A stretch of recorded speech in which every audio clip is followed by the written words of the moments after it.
আজ মিষ্টি কুমড়োর রেসিপি।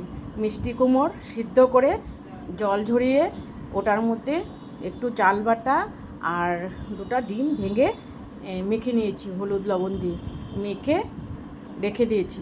তারপর আদা রসুন গোলমরিচ এগুলি পেস্ট করে আর টমেটো এগুলো পেস্ট করে আমি রেখে দিয়েছি।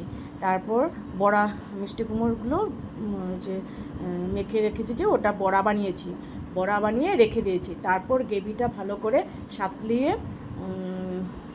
তোমার জিরার গুঁড়া দিবে, ধনিয়ার গুঁড়া দিবে, রসুন পেঁয়াজ আদা টমেটো এগুলো সব পেস্ট করে সে কষিয়ে তারপর এটার মধ্যে সে দই দিবে। তারপর বড়াগুলো ছেড়ে নামানোর আগে একটু গরম মশলা দিয়ে দিবে, তারপরে নামিয়ে দিবে। তোমরা খেয়ে দেখো কীরকম লাগে, তখন আমাকে কমেন্টে বলো।